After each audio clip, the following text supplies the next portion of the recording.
Pour la Tunisie. Il doit se venger. Il s'y marque. Premier but pour la Tunisie. Il a tiré au milieu. Au milieu fort et tout, je t'ai dit, le vent il est contre là-bas. C'est pour ça, eux, ils vont frapper fort. T'as vu ça? Tout à fait. Il a tiré fort au milieu du poteau. On attend maintenant de voir le rôle du gardien. Il avait la revanche. Et ça serait lui, ce serait le capitaine Yves Bissouma. Bissouma qui était blessé, il n'est pas revenu à 100%. Là, il est mal, même s'il va tirer, ça va être difficile. Ça va être dur pour lui. Ça va être dur pour lui. Tout à fait, Bissouma qui rate. J'ai dit, je l'ai senti. Il n'est pas dans le coup, il n'est pas dans son match. Regarde comment il frappe. Et en plus, il est contre le vent. Il a mis un sans précision. Regarde ça. Regarde ça. Très loin, très loin, très loin, très fort. Ça nous rappelle le fameux penalty de Roberto Baggio. Ouais, c'est en presque 94. Le même, celui qui a éliminé l'Italie contre le Brésil. Ali Abdi. Abdi, pour moi, c'est le meilleur joueur du match. On va voir s'il va marquer le deuxième but pour la Tunisie. Et il rate, Mostafa. Et il rate. Et l'Abdi, il rate. Je le savais. Le meilleur de chaque fois, le meilleur, il rate. Il redonne l'espoir à cette équipe du Mali. Il fallait placer le ballon. Il fallait chercher un précis.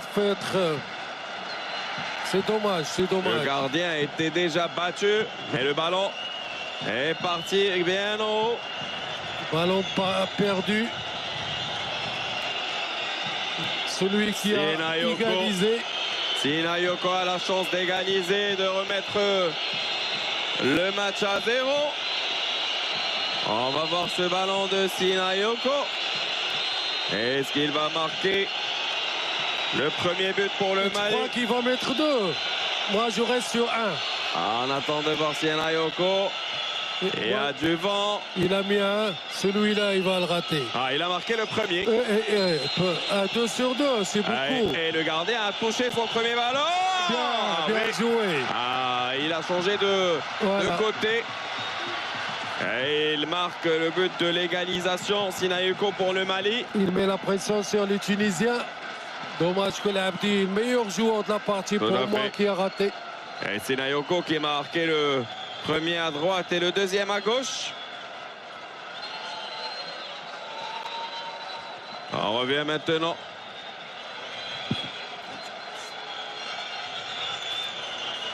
Et on revoit maintenant Eliassad. Numéro 4 qui vient de rentrer, celui-là, non? Eliassad. Numéro 4. Qui était dangereux. Il y a le vent. Et ça, il marque calmement. Numéro 8, oui. Il était bon, lui. C'est lui qui avait les... C'est lui qui avait... Il a été dangereux sur le côté. Le danger, dans les 18 mètres. Depuis tout à l'heure. Il a placé ce ballon calmement dans le côté droit. Et l'Abdi, il devait faire de même parce que là, il y a le vent contre... Maintenant, il y a un risque pour tous les joueurs qui vont tirer fort de voir le ballon aller dans la tribune. Tout à fait. Donc, peut-être réfléchir à placer le ballon. La pression du côté du Mali. Et il va tirer. Poteau. Et le poteau qui refuse que ce ballon rentre. Si tu l'as constaté, à chaque fois, il y a un tir en force. Soit il va en l'air, soit maintenant il a touché le poteau. Surtout avec le vent. Regarde ça. C'était très fort. L'occasion maintenant pour la Tunisie. Qui est bien parti. Élargir le score s'il ne rate pas. Il va tirer ce ballon. C'est le numéro 7. Mohamed Achouri. Achouri qui a fait son entrée en deuxième mi-temps de cette rencontre. Un des joueurs les plus importants de cette sélection. S'il se calme, s'il tire tranquillement, pas trop fort, elle est dedans. Il rate. Oh là là. Quel scénario. Diarra qui arrête ce ballon. On va rester là. Et c'est ça. La joie du football africain. Mal tiré. Égalité dans ce match sur tous les plans. On attend, sauf encore une fois. Mal tiré, mal inspiré. Dommage.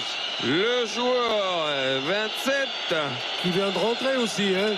C'est Diakité va rater son tir ou égaliser. Toujours 2-1 en faveur de la Tunisie. Avec l'occasion des 2-2 pour le Mali. Il tire et c'est dans le fil au fond. 2-1 calmement. 2-2. Maintenant en faveur du Mali après ce but. La pression maintenant sur ceux qui vont rater et c'est le numéro tour 5, numéro 5, le joueur numéro 5 qu'on a vu rater tout son match depuis qu'il est rentré. Est-ce que tu penses qu'il va rater ce penalty, Mostafa? Non, je crois qu'il va. Est-ce que tu le sens? S'il rate, c'est que c'est pas son jour. C'est pas ça. Parce que depuis qu'il est rentré, il a du mal. Il a du mal de partir. S'il rate et le Mali marque, c'est fini. Et il rate. Je t'avais dit. Il rate. Je t'avais dit. Tout à fait. Il n'est pas dans son match. Il est rentré, il n'a rien foutu. Il n'était pas là. Diarra qui arrête son deuxième penalty. C'est pas normal. Romdan qui n'est pas dans son jour. Si le Mali marque maintenant, Mostafa, c'est fini. C'est fini pour eux. Surtout que, dommage, hein, c'est un joueur qui est rentré, a fait une rentrée lors des derniers matchs qu'on a vus. Il était pas mal. Mais là, il est à côté de la plaque. Il n'est pas concentré. Il perd tous les ballons. Le dernier il ne réussit pas. Mostafa, le dernier tir de cette série. Il sera frappé par El Bilal Touré. Est-ce que si le Mali marque... Il revient de loin, le Mali. Et s'il marque, c'est fini, Mostafa. Oui, bien, à 10, il marque. À la dernière minute, il égalise. Alors, c'est beaucoup de signaux positifs pour le Mali. On attend de voir El Bilal Touré. El Bilal Touré, il marque. Et le but d'El Bilal Touré. Et qui met le Mali en quart de finale dans un match historique, dans un match